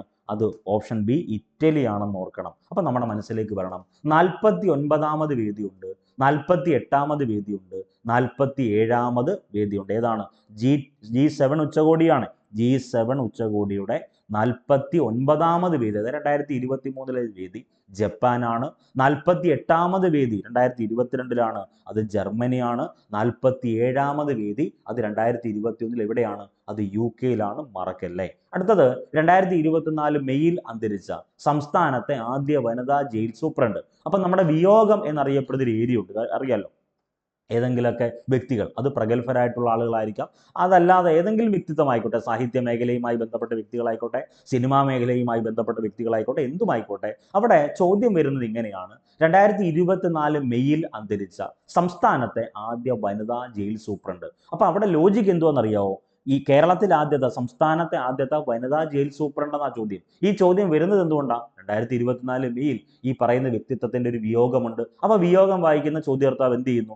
ഇതിന്റെ ചോദ്യം ഇങ്ങനെ ഇടാമല്ലോ എന്ന ലോജിക്കിലേക്ക് വരുന്നു. ഉത്തരമായിട്ട് വരേണ്ടത് ഓപ്ഷൻ എ, മേരി രത്നഫായി ആണ് 2024 മെയ്യിൽ അന്തരിച്ച കേരള സംസ്ഥാനത്തെ ആദ്യത്തെ വനിതാ ജയിൽ സൂപ്രണ്ട്. അതൊന്ന് ഓർത്തു വെക്കണം. ഈ പറയുന്ന നെയ്യാറ്റിൻകര ആദ്യ വനിതാ ജയിൽ സ്ഥാപിച്ചപ്പോൾ മേരി രത്നഫായി ആയിരുന്നു സൂപ്രണ്ട് ആയിരുന്നത്. അപ്പൊ അതൊന്ന് ഓർത്തു വെക്കുക. കേരളത്തിൽ ആദ്യത്തെ വനിതാ ജയിൽ എവിടെയാണ്? അത് തിരുവനന്തപുരം ജില്ലയിലെ നെയ്യാറ്റിൻകരയാണ്. നെയ്യാറ്റിൻകര താലൂക്കിന് പ്രത്യേകതയുണ്ട്. വിഴിഞ്ഞം തുറമുഖം സ്ഥിതി ചെയ്യുന്ന താലൂക്ക്, മറക്കല്ലേ. കേരളത്തിലെ ഏറ്റവും പ്രധാനപ്പെട്ട ഒരു തുറമുഖത്തിലൊന്നാണല്ലോ വിഴിഞ്ഞം തുറമുഖം. ഏറ്റവും പ്രധാനപ്പെട്ടതെന്ന് പറയാനുള്ള കാരണം, ഈ പറയുന്ന നമ്മൾ പറയുമ്പോൾ പ്രധാനപ്പെട്ട നാഷണൽ പോർട്ട് പറയുമ്പോൾ കൊച്ചി പോർട്ട് പ്രധാനപ്പെട്ട ഒരു പോർട്ടാണ് കേരളത്തിൽ. അത് കഴിഞ്ഞിട്ടേ ഉള്ളൂ വിഴിഞ്ഞം പറയുന്നത്. വിഴിഞ്ഞത്തിനൊക്കെ ഒത്തിരി പ്രത്യേകതകളുണ്ട്. അപ്പം നമ്മൾ പറയും പ്രത്യേകതകളൊക്കെ വിഴിഞ്ഞത്തിനുണ്ട്, എന്നിരുന്നാലും കൊച്ചിയാണ് പ്രധാനപ്പെട്ട തുറമുഖം എന്നല്ലേ നമ്മൾ പറയുന്നത്. അതേപോലെ വിഴിഞ്ഞം തുറമുഖം സ്ഥിതി ചെയ്യുന്ന താലൂക്ക് അത് നെയ്യാറ്റിൻകര താലൂക്കാണ്. അപ്പം നെയ്യാറ്റിൻകര വനിതാ ജയിലിന്റെ പ്രത്യേകത, കേരള സംസ്ഥാനത്തെ ആദ്യത്തെ വനിതാ ജയിൽ നെയ്യാറ്റിൻകര. അപ്പൊ അത് സ്ഥാപിച്ച സമയത്ത് അവിടുത്തെ സൂപ്രണ്ടായിട്ട് വന്നത് ആരാണ്? മേരി രത്നഫായി ആണ്. അതുകൊണ്ടാണ് ആ ചോദ്യം അങ്ങനെ വന്നത്, ഒന്ന് ഓർത്തു വെക്കണം. അടുത്തത് 2024 കോപ്പ അമേരിക്ക ഫുട്ബോൾ ജേതാക്കൾ ആര് എന്നാണ് ചോദ്യം. നമുക്ക് എല്ലാവർക്കും അറിയാവുന്നതാണ്, 2024 കോപ്പ അമേരിക്ക ഫുട്ബോൾ ജേതാക്കൾ ആരാണ്? അത് അർജന്റീനയാണ്. 2024 കോപ്പ അമേരിക്ക ഫുട്ബോൾ ജേതാക്കൾ. ഫൈനലിൽ ആരെ പരാജയപ്പെടുത്തി? അർജന്റീന കൊളംബിയയാണ് പരാജയപ്പെടുത്തുന്നത്. 2024 കോപ്പ അമേരിക്ക വേദി ചോദിച്ചാൽ അത് അമേരിക്കയാണ്. കോപ്പ അമേരിക്ക വേദി അമേരിക്കയാണ്. 2024 യൂറോ കപ്പ് ഫുട്ബോൾ ജേതാക്കൾ ആരാ? അത് സ്പെയിനാണ്. ഫൈനലിൽ ഇംഗ്ലണ്ടിനെയാണ് സ്പെയിൻ പരാജയപ്പെടുത്തുന്നത്. 2024 യൂറോ കപ്പ് ഫുട്ബോൾ വേദി ചോദിച്ചാൽ അത് ജർമ്മനി. തിരിഞ്ഞ പോലെ 2024 കോപ്പ അമേരിക്ക വേദി എവിടെയാ? അത് അമേരിക്കയാണ്. അമേരിക്കൻ പതാകയിലെ നക്ഷത്രങ്ങളുടെ എണ്ണം 50 ആണെന്ന് ഓർത്തു വെക്കണം. അമേരിക്കയുടെ നിലവിലെ പ്രസിഡന്റ് ഡൊണാൾഡ് ട്രംപ് ആണെന്ന് ഓർത്തു വെക്കണം. അദ്ദേഹവുമായി ബന്ധപ്പെട്ട കണ്ടന്റ് ഡിസ്കസ് ചെയ്തോളാം. അപ്പൊ നമുക്ക് വേണ്ട ചോദ്യം ഇതാണ്: 2024 യൂറോ കപ്പ് ഫുട്ബോൾ വേദി എവിടെയാ? അത് ജർമ്മനിയിലാണ്. മറക്കല്ലേ. അടുത്തത്, കോപ്പ അമേരിക്ക ഫുട്ബോൾ ടൂർണമെന്റ് 2024 ഭാഗ്യചിഹ്നം ഏതാണ് എന്നാണ് ചോദ്യം. മറ്റൊരു ചോദ്യം. അപ്പൊ കോപ്പ അമേരിക്കയുമായി ബന്ധപ്പെട്ട് ഇത്രയും കാര്യങ്ങൾ നമ്മൾ ഡിസ്കസ് ചെയ്തു. അത് നമുക്ക് വേണ്ടത് കോപ്പ അമേരിക്ക ഫുട്ബോൾ ടൂർണമെന്റ് 2024 ഭാഗ്യചിഹ്നം അത് ക്യാപിറ്റൻ എന്നറിയപ്പെടുന്ന പരുന്താണ്. 2024 മറക്കല്ലേ, 2024 കോപ്പ അമേരിക്ക ഫുട്ബോൾ ടൂർണമെന്റിന്റെ ഭാഗ്യചിഹ്നം ക്യാപിറ്റൻ എന്നറിയപ്പെടുന്ന പരുന്താണ് എന്ന് ഓർത്തു വെക്കണം. അപ്പം 2024 കോപ്പ അമേരിക്ക 48ാമത് വേദി അമേരിക്കയാണല്ലോ. 2021 കോപ്പ അമേരിക്ക ചാമ്പ്യന്മാരാരാ? അത് അർജന്റീനയാണ്. അതുകൂടി ഒന്ന് പഠിച്ചു വെച്ചേക്കണം. അടുത്ത മറ്റൊരു ചോദ്യം കേരള സാഹിത്യ സാംസ്കാരിക മേഖലയുമായി ബന്ധപ്പെട്ട ചോദ്യം. കേരള സാഹിത്യ അക്കാദമി പുരസ്കാരം 2022 നേടിയ സമ്പർക്ക ക്രാന്തി, ഈ നോവൽ മറക്കല്ലേ, സമ്പർക്ക ക്രാന്തി എന്ന നോവൽ എഴുതിയത് ആര് എന്നാണ് ചോദ്യം. ഉത്തരം ആരാണ്? ഓപ്ഷൻ സി, വി ശിനിലാലാണ്. കേരള സാഹിത്യ അക്കാദമി പുരസ്കാരം 2022 നേടിയ സമ്പർക്ക ക്രാന്തി എന്ന നോവൽ എഴുതിയത് ആരാണ്? വി ശിനിലാലാണ്. അപ്പൊ നമുക്ക് വേണ്ടത് മറ്റൊരു പ്രധാനപ്പെട്ട ചോദ്യമുണ്ട്, വി ശിനിലാലുമായി ബന്ധപ്പെട്ടുണ്ടല്ലോ. അപ്പൊ ഇതേ അവാർഡുമായി ബന്ധപ്പെട്ട് 2022 ഈ പറയുന്ന 2022 കേരള സാഹിത്യ അക്കാദമി പുരസ്കാരവുമായി ബന്ധപ്പെട്ട് കവിതാ വിഭാഗം ജേതാവ് NG ഉണ്ണികൃഷ്ണനാണ്. അദ്ദേഹത്തിന്റെ കൃതി കടലാസ് വിദ്യ. ദെൻ ഏറ്റവും പ്രധാനപ്പെട്ട അതേ പുരസ്കാരത്തിൽ ചെറുകഥാ വിഭാഗം ജേതാവ് PF മാത്യൂസ് ആണ്. അദ്ദേഹത്തിന്റെ കൃതി മുഴക്കം എന്നാണ്. ഈ കൃതിക്ക് പ്രത്യേകതയുണ്ട്. മുഴക്കം എന്ന കൃതി എഴുതിയത് PF മാത്യൂസ്, കടലാസ് വിദ്യ എന്ന കൃതി എഴുതിയത് NG ഉണ്ണികൃഷ്ണൻ, സമ്പർക്ക ക്രാന്തി എന്ന പുസ്തകം നോവൽ എഴുതിയത് വി ശിനിലാലാണ്. അതും മറക്കരുത്. ഓക്കെ. അടുത്തത് നിലവിലെ സിക്കിം മുഖ്യമന്ത്രി ആരെന്നാണ് ചോദ്യം. അപ്പൊ അതിലേക്ക് വരുന്ന സമയത്ത് ഞാൻ പറയുന്നു, ഈ കണ്ടന്റ് അപ്ഡേഷൻ ആകുമ്പോൾ നിങ്ങൾ അപ്ഡേറ്റ് ചെയ്ത് പഠിക്കണം. ഉത്തരമായി നിങ്ങൾക്ക് വേണ്ടത് അതെന്താണ്? അത് പ്രേം സിംഗ് തമാങ് ആണ്, നിലവിലെ സിക്കിം മുഖ്യമന്ത്രി. മാറുന്ന സമയത്ത് മാറ്റി അപ്ഡേറ്റ് ചെയ്യണം. അത് ഞാൻ അപ്ഡേറ്റ് ചെയ്ത് പറയുന്നില്ല. കാരണം എന്താണെന്നറിയോ? ഏതെങ്കിലുമൊക്കെ മത്സര പരീക്ഷയിൽ പുതിയ മുഖ്യമന്ത്രിമാരെയാണ് ചോദിക്കുന്നതെങ്കിൽ ഇപ്പോൾ മുഖ്യമന്ത്രിയുമായി ബന്ധപ്പെട്ട് ലേറ്റസ്റ്റ് കണ്ടന്റ് അപ്ഡേറ്റ് ചെയ്തൊരു വീഡിയോ സീരീസ് ആയിട്ട് തരാം. അടുത്ത ചോദ്യം, 2024 ജൂണിൽ വിഴിഞ്ഞം തുറമുഖത്തെത്തിയ നാവികസേനാ കപ്പൽ ഏതാണ്? ഇതാണ് ചോദ്യം. 2024 ജൂണിൽ വിഴിഞ്ഞം തുറമുഖത്തെത്തിയ നാവികസേനാ കപ്പലിന്റെ പേര് എന്താണെന്നാണ് ചോദ്യം. നമുക്ക് എല്ലാവർക്കും അറിയാവുന്നതാണെന്ന് വിശ്വസിക്കുന്നു. Answer INS Sutlej J17. മറക്കരുത്, INS സത്ലജ് J17 ആണ്. എന്ത്? 2024 ജൂണിൽ വിഴിഞ്ഞം തുറമുഖത്തെത്തിയ നാവികസേനാ കപ്പൽ. Option B, INS Sutlej J17 17ആണ്. ഓക്കെ. അടുത്തത്, ഈ പറയുന്ന ഇന്ത്യയിലെ ഏറ്റവും വലിയ ആഴക്കടൽ തുറമുഖമാണല്ലോ വിഴിഞ്ഞം. വിഴിഞ്ഞം സ്ഥിതി ചെയ്യുന്ന താലൂക്ക് മറക്കരുത്, ജില്ല തിരുവനന്തപുരമാണ്, താലൂക്ക് നെയ്യാറ്റിൻകരയാണ്. വിഴിഞ്ഞവുമായി ബന്ധപ്പെട്ട് കറണ്ട് അഫയേഴ്സ് ഉണ്ട്. അതിന് വിഴിഞ്ഞം തുറമുഖവുമായി ബന്ധപ്പെട്ട് അതിനകത്ത് നിയമനങ്ങൾ ഓർത്തു വെക്കണം. വിഴിഞ്ഞം തുറമുഖവുമായി ബന്ധപ്പെട്ട് അതിൻ്റെ ഉദ്ഘാടന കർമ്മം നിർവഹിക്കുന്നത് 2023 ഒക്ടോബർ 15ആണ്. ഡേറ്റ് സഹിതം പഠിക്കണേ. വിഴിഞ്ഞം തുറമുഖം ഉദ്ഘാടനം ചെയ്തത് 2023 ഒക്ടോബർ 15ആണ്. വിഴിഞ്ഞം തുറമുഖത്തെത്തിയ ആദ്യ കപ്പൽ ചോദിച്ചാൽ അത് ഷെൻഹുവ 15 ആണ്. വിഴിഞ്ഞം തുറമുഖത്തെത്തിയ ആദ്യ കപ്പൽ ചോദിച്ചാൽ അത് ഷെൻഹുവ 15. വിഴിഞ്ഞം തുറമുഖത്തെത്തിയ ആദ്യത്തെ container mothership San Fernando. Tick ചെയ്ത് പഠിക്കണേ. വിഴിഞ്ഞം തുറമുഖത്തെത്തിയ ആദ്യ കണ്ടെയ്നർ മദർഷിപ്പ് സാൻ ഫെർണാണ്ടോ. വിഴിഞ്ഞം തുറമുഖത്തെത്തിയ ആദ്യ കപ്പൽ ചോദിച്ചാൽ അത് ഷെൻഹുവ 15. 2024 ജൂണിൽ വിഴിഞ്ഞം തുറമുഖത്തെത്തിയ നാവികസേനാ കപ്പലിന്റെ പേര് INS സത്ലജ് J17 ആണ്. അതൊന്ന് ഓർത്തു വെക്കണേ. അടുത്തത്, ഇന്ത്യൻ റെയിൽവേയുടെ ആദ്യത്തെ ഫ്ലോട്ടിംഗ് സോളാർ പ്ലാന്റ് സ്ഥാപിച്ചത് എവിടെ എന്നാണ് ചോദ്യം. ഈ ക്വസ്റ്റ്യൻ ലോജിക്കായിട്ട് ഓർത്തു വെക്കണം. അപ്പൊ സോളാർ ഇമ്പൾസ് നിങ്ങൾ മറക്കരുത്, സിയാൽ നിങ്ങൾ മറക്കരുത്. രണ്ട് പ്രധാനപ്പെട്ടതാണ്. ലോകത്തിൽ ആദ്യമായിട്ട് സൗരോർജത്തിൽ പറന്ന ഹെലികോപ്റ്ററിന്റെ പേര് സോളാർ ഇമ്പൾസ് എന്നല്ലേ? അത് നമുക്ക് എല്ലാവർക്കും അറിയാവുന്നതാണ്. ദെൻ ലോകത്തിൽ ആദ്യമായിട്ട് ഏറ്റവും പ്രധാനപ്പെട്ട ഒരു എയർപോർട്ടിൽ ലോകത്തിൽ തന്നെ ആദ്യമായിട്ടാണ് സൗരോർജത്തിൽ പ്രവർത്തിച്ച ലോകത്തിൽ ആദ്യത്തെ എയർപോർട്ട് ചോദിക്കുവാണെങ്കിൽ അതിനുത്തരം കൊച്ചി ഇന്റർനാഷണൽ എയർപോർട്ട് എന്നറിയപ്പെടുന്ന സിയാലാണ്. അതൊന്ന് ഓർത്തു വെക്കുക. അപ്പൊ ഇന്ത്യൻ റെയിൽവേയുടെ ആദ്യത്തെ ഫ്ലോട്ടിംഗ് സോളാർ പ്ലാന്റ് സ്ഥാപിച്ചത് എവിടെ എന്നാണ് ചോദ്യം. ഉത്തരമായി നമ്മൾ എഴുതേണ്ടത് ഓപ്ഷൻ എ, ഇഗത്പുരി തടാകത്തിലാണ്. മറക്കരുത്, ഇഗത്പുരി തടാകത്തിലാണ് ഇന്ത്യൻ റെയിൽവേയുടെ ആദ്യ ഫ്ലോട്ടിംഗ് സോളാർ പ്ലാന്റ് സ്ഥാപിച്ചത്. അതൊന്ന് ഓർത്തു വെക്കുക. ഇഗത്പുരി തടാകമാണ്. ദെൻ ഇവിടെ ഏറ്റവും പ്രധാനപ്പെട്ടത് പശ്ചിമഘട്ടത്തിലെ ഇഗത്പുരി തടാകത്തിലാണ് സെൻട്രൽ റെയിൽവേ ആണ് ഈ പറയുന്ന ഫ്ലോട്ടിംഗ് സോളാർ പ്ലാന്റ് സ്ഥാപിച്ചത് എന്ന് ഓർത്തു വെക്കുക. വളരെ പ്രധാനപ്പെട്ടതാണ്. ഓക്കെ, ഇനി നമുക്ക് വേണ്ടത് മറ്റൊരു പ്രധാനപ്പെട്ട ചോദ്യമുണ്ട്. പശ്ചിമഘട്ടവുമായി ബന്ധപ്പെട്ട് പരീക്ഷയ്ക്ക് ചോദിക്കുന്ന ഒരു ചോദ്യമുണ്ടല്ലോ. പശ്ചിമഘട്ടവുമായി ബന്ധപ്പെട്ട് പശ്ചിമഘട്ടവും പൂർവ്വഘട്ടവും സംഗമിക്കുന്ന സ്ഥലം എവിടാണ്? അത് തമിഴ്നാട്ടിലെ നീലഗിരി എന്നറിയപ്പെടുന്ന സ്ഥലത്താണ്. തിരിയരുത്. പശ്ചിമ തീരവും പൂർവ്വ തീരവും കൂടിച്ചേരുന്ന സ്ഥലം അത് കന്യാകുമാരിയും, പശ്ചിമഘട്ടവും പൂർവ്വഘട്ടവും കൂടിച്ചേരുന്ന സ്ഥലം എവിടാണ്? അത് നീലഗിരിയുമാണ്. രണ്ടുത്തരമാണ്, മറക്കരുത്. ഓക്കെ, അപ്പൊ നമുക്ക് വേണ്ട ചോദ്യം ഇതാണ്. ഇനി ആമസോൺ ഉണ്ടല്ലോ. ആമസോൺ ഇന്ത്യയുടെ ആദ്യ ഫ്ലോട്ടിംഗ് സ്റ്റോർ പ്രവർത്തനം ആരംഭിച്ച ഈ തടാകത്തിലാണ്. അത് ദാൽ തടാകത്തിലാണ്. ആമസോൺ എന്നറിയപ്പെടുന്ന ഓൺലൈൻ ട്രേഡിംഗ് ഉണ്ടല്ലോ. അപ്പൊ അവിടെ ആമസോൺ ഇന്ത്യയുടെ ആദ്യത്തെ ഫ്ലോട്ടിംഗ് സ്റ്റോർ പ്രവർത്തനം ആരംഭിച്ചത് അത് ദാൽ തടാകത്തിലാണ്. അതൊന്ന് ഓർത്തു വെക്കണം. അടുത്തത് ഇന്ത്യയുടെ ആദ്യത്തെ പ്രധാനമന്ത്രിയായ, നമുക്ക് എല്ലാവർക്കും അറിയാവുന്നതാണ്, ഇന്ത്യയുടെ ആദ്യത്തെ പ്രധാനമന്ത്രി ആരാണ്? ജവഹർലാൽ നെഹ്റു ആണല്ലോ. ഇന്ത്യയുടെ ആദ്യത്തെ പ്രധാനമന്ത്രിയായ ജവഹർലാൽ നെഹ്റുവിന്റെ എത്രാമത് ചരമവാർഷികമാണ് 2024 മെയ് 27 ആഘോഷിച്ചത് എന്നാണ് ചോദ്യം. ഉത്തരമായി നിങ്ങൾ എഴുതേണ്ടത് എന്താണ്? ഓപ്ഷൻ ബി 60 ആണ് എന്ന് ഓർത്തു വെക്കണം. അപ്പൊ ജവഹർലാൽ നെഹ്റു അന്തരിക്കുന്നത് 1964 മെയ് 27 ജനനം 1889 നവംബർ 14 നവംബർ 14 പ്രത്യേകതയുണ്ട്, നമുക്ക് എല്ലാവർക്കും അറിയാവുന്നതാണ്. അപ്പൊ നമുക്ക് വേണ്ട ചോദ്യം ഇതാണ്. ഇന്ത്യൻ ഭരണഘടനയുമായി ബന്ധപ്പെട്ടും ഇന്ത്യൻ പഞ്ചവത്സര പദ്ധതിയുമായി ബന്ധപ്പെട്ട് രണ്ട് ചോദ്യങ്ങൾ നിങ്ങൾ മറക്കാതെ ഓർത്തു വെക്കണം. ഒന്ന്, ഇന്ത്യൻ ഭരണഘടനയുടെ ആമുഖത്തിന്റെ ശില്പി, വീണ്ടും ഞാൻ ആവർത്തിക്കുന്നു, ഇന്ത്യൻ ഭരണഘടനയുടെ ശില്പി ജവഹർലാൽ നെഹ്റു ആണ്. ഇന്ത്യൻ ഭരണഘടനയുടെ ആമുഖത്തിന്റെ ശില്പി അതാരാണ്? അത് ജവഹർലാൽ നെഹ്റു ആണ്. ഇന്ത്യൻ ഭരണഘടനയുടെ ശില്പി ഡോക്ടർ BR അംബേദ്കർ. ഇന്ത്യൻ ഭരണഘടനയുടെ ആമുഖത്തിന്റെ ശില്പി ജവഹർലാൽ നെഹ്റു. ഇന്ത്യൻ ഭരണഘടനയിലെ മൗലികാവകാശങ്ങളുടെ ശില്പി സർദാർ വല്ലഭായ് പട്ടേൽ. മൂന്ന് ശില്പികളാണ്. ഇന്ത്യൻ ഭരണഘടനയ്ക്ക് ഒരു ശില്പിയുണ്ട്, അത് BR അംബേദ്കർ. ഇന്ത്യൻ ഭരണഘടനയുടെ ആമുഖത്തിന്റെ ശില്പി ജവഹർലാൽ നെഹ്റു. ഇന്ത്യൻ ഭരണഘടനയിലെ മൗലികാവകാശങ്ങളുടെ ശില്പി സർദാർ വല്ലഭായ് പട്ടേൽ. ഈ പറയുന്ന ജവഹർലാൽ നെഹ്റുവിന് ഒരു പ്രത്യേകത കൂടി ഓർത്തു വെക്കണം. ഇന്ത്യൻ പഞ്ചവത്സര പദ്ധതിയുടെ പിതാവ്, ഇന്ത്യൻ ആസൂത്രണത്തിന്റെ പിതാവ് എന്നല്ല ഞാൻ പറഞ്ഞത്, ഇന്ത്യൻ പഞ്ചവത്സര പദ്ധതിയുടെ പിതാവ് എന്നറിയപ്പെടുന്നത് അത് ജവഹർലാൽ നെഹ്റു ആണ്. ഇന്ത്യൻ ആസൂത്രണത്തിന്റെ പിതാവ് M വിശ്വേശ്വരയ്യല്ലേ? ലോകത്തിൽ ആദ്യമായിട്ട് ആസൂത്രണം അല്ലെങ്കിൽ പ്ലാനിംഗ് എന്ന ആശയം നിലവിൽ വന്നത് USSR ജോസഫ് സ്റ്റാലിൻ എന്നറിയപ്പെടുന്ന വ്യക്തിത്വമാണ് അത് കൊണ്ടുവരുന്നത്. അതൊക്കെ നമ്മൾ എക്കണോമിക്സ് ക്ലാസ്സിൽ കണ്ടന്റ് ആയിട്ട് ഡിസ്കസ് ചെയ്തോളാം. ഇപ്പം നിങ്ങൾ പഠിക്കേണ്ടത് ഇത്രയും കാര്യങ്ങൾ ഒന്ന് ഓർത്തു വെക്കണം. അടുത്തത് ഓക്സ്ഫോർഡ്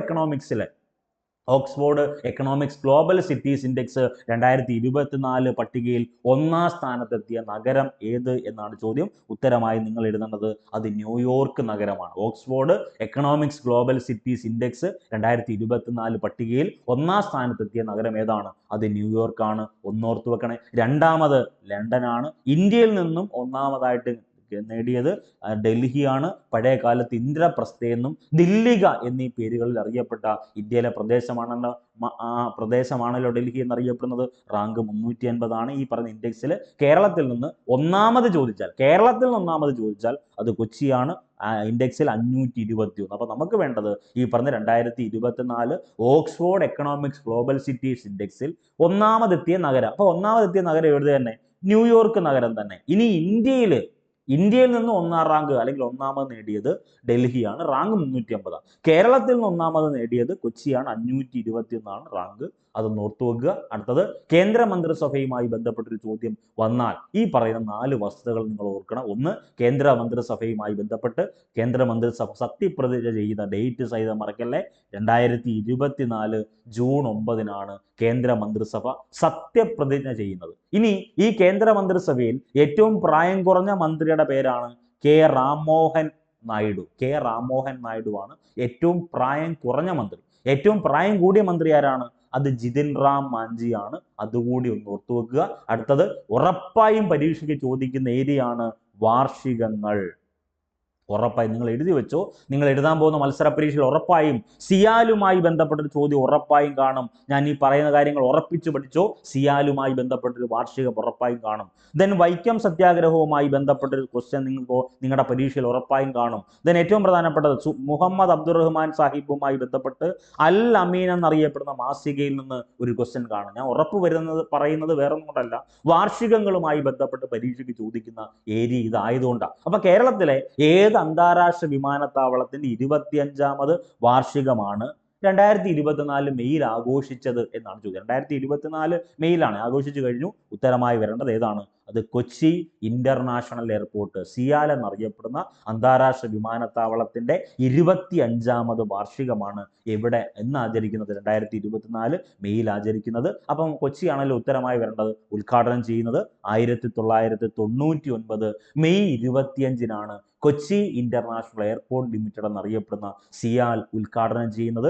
ലോകത്തിൽ ആദ്യത്തെ സമ്പൂർണ്ണ, വീണ്ടും ഞാൻ ആവർത്തിക്കുന്നു, ലോകത്തിലേന്നാ ചോദ്യം, ലോകത്തിൽ ആദ്യത്തെ സമ്പൂർണ്ണ സോളാർ വിമാനത്താവളം അത് കൊച്ചിയാണ്. ഇനി പൊതു സ്വകാര്യ പങ്കാളിത്തത്തോടുകൂടി ആരംഭിച്ച ഇന്ത്യ മഹാരാജ്യത്തെ ആദ്യ വിമാനത്താവളം ചോദിച്ചാലും ഉത്തരം ഏത് തന്നെ? കൊച്ചിയാണ്. കൊച്ചിയുമായി ബന്ധപ്പെട്ട്, കൊച്ചി എയർപോർട്ടുമായി ബന്ധപ്പെട്ട്, കൊച്ചി തുറമുഖവുമായി ബന്ധപ്പെട്ടൊക്കെ ചോദ്യങ്ങൾ നിങ്ങൾക്ക് പരീക്ഷയ്ക്ക് പ്രതീക്ഷിക്കാം. അപ്പൊ നമുക്ക് വേണ്ടത് ഈ പറഞ്ഞ കൊച്ചി തുറമുഖവുമായി ബന്ധപ്പെട്ട പോയിന്റ് അല്ല, കൊച്ചി എയർപോർട്ടുമായി ബന്ധപ്പെട്ട് ഉദ്ഘാടനം ചെയ്യുന്നത് 1999 മെയ് 25. ഓക്കെ, അടുത്തത് ഇന്ത്യയുടെ റിപ്പബ്ലിക് ദിന പരേഡ് നടക്കുന്ന രാഷ്ട്രപതി ഭവൻ മുതൽ ഇന്ത്യ ഗേറ്റ് വരെയുള്ള പാതയ്ക്ക് അടുത്തിടെ നൽകിയ പുതിയ പേര് നമുക്ക് എല്ലാവർക്കും അറിയാവുന്നതാണ്. പുതിയ പേരുകൾ പരീക്ഷയ്ക്ക് ചോദിക്കാറുണ്ട്. ഇപ്പൊ നമുക്കറിയാം, ഉത്കൽ എയർപോർട്ട് എന്നറിയപ്പെടുന്ന കലിംഗം എയർപോർട്ട് ഏത് ഇന്ത്യൻ സംസ്ഥാനത്താണ്? ഒഡീഷ സംസ്ഥാനത്താണ്. ഇക്കഴിഞ്ഞ LP-UP പരീക്ഷയുടെ ചോദ്യമാണ്. ഓക്കെ, അപ്പൊ അതേപോലെ ഈ പുതിയ പേരുകൾ, പുതിയ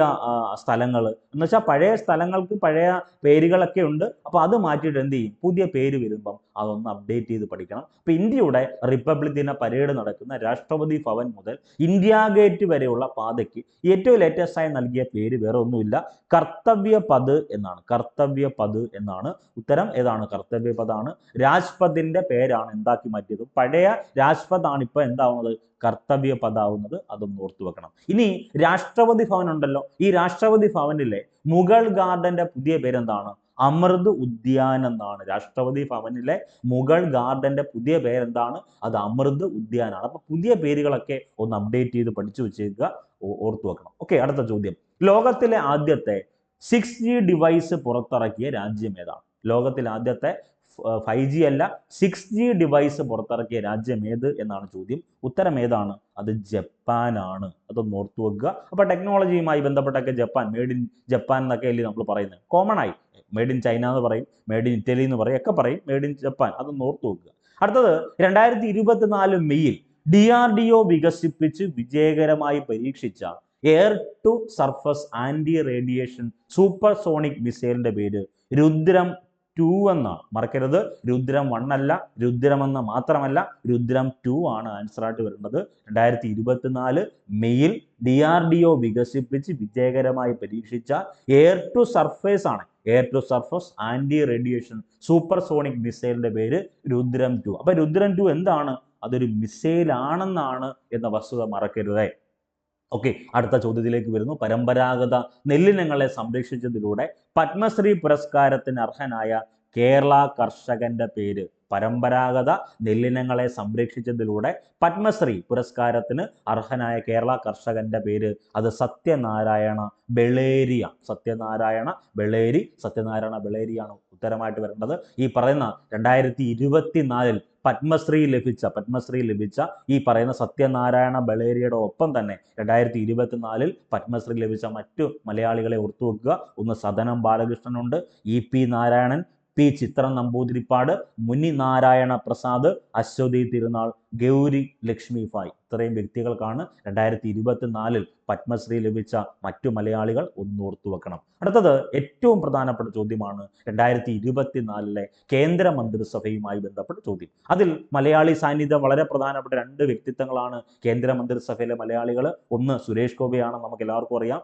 മറ്റൊരു വ്യക്തിത്വം ജോർജ് കുര്യനാണെന്ന് അറിയാമല്ലോ. ഇവിടെ 2 പ്രധാനപ്പെട്ട ചോദ്യമുണ്ട്. ഒന്ന് 2024 കേന്ദ്ര മന്ത്രിസഭയിൽ 2 മലയാളികൾ. ഒന്ന് സുരേഷ് ഗോപി, അദ്ദേഹം സഹമന്ത്രിയാണ്. കേന്ദ്ര പെട്രോളിയം നാച്ചുറൽ ഗ്യാസ് ടൂറിസം, മറക്കല്ലേ, പെട്രോളിയം നാച്ചുറൽ ഗ്യാസ് ടൂറിസം, ഈ 3 പോർട്ട്ഫോളിയോ ഇമ്പോർട്ടൻ്റ് ആണ്. സുരേഷ് ഗോപി താഴെ പറയുന്നവയിൽ കേന്ദ്ര മന്ത്രിസഭയിലെ സുരേഷ് ഗോപിയുടെ എന്തിൽ പോർട്ട്ഫോളിയോയിൽ വരാത്തത് എന്ത് എന്ന് ചോദിച്ചൂടെ? അപ്പൊ ലോജിക് ഇതാണ്, അദ്ദേഹം പെട്രോളിയം വകുപ്പിന്റെ സഹമന്ത്രി സ്ഥാനമുണ്ട്, നാച്ചുറൽ ഗ്യാസിന്റെ സഹമന്ത്രി സ്ഥാനമുണ്ട്, ടൂറിസം വകുപ്പിന്റെയും സഹമന്ത്രി സ്ഥാനം അദ്ദേഹത്തിനുണ്ട്. അടുത്തത് 2024 കേന്ദ്ര മന്ത്രിസഭയിലെ മറ്റൊരു മലയാളിയാണല്ലോ, ജോർജ് കുര്യൻ, അദ്ദേഹവും സഹമന്ത്രിയാണല്ലോ. ന്യൂനപക്ഷകാര്യം മറക്കല്ലേ. അപ്പൊ കേന്ദ്ര മന്ത്രിസഭയിൽ ന്യൂനപക്ഷകാര്യ വകുപ്പ് സഹമന്ത്രി സ്ഥാനം, ഫിഷറീസ് വകുപ്പ്, മൃഗസംരക്ഷണം, ക്ഷീരോത്പാദനം, ഈ 4 പോർട്ട്ഫോളിയോ ആർക്കാണ്? കേന്ദ്ര മന്ത്രിസഭയിലെ ജോർജ് കുര്യനാണ്. 2024 ഏപ്രിൽ 26 കേരളത്തിൽ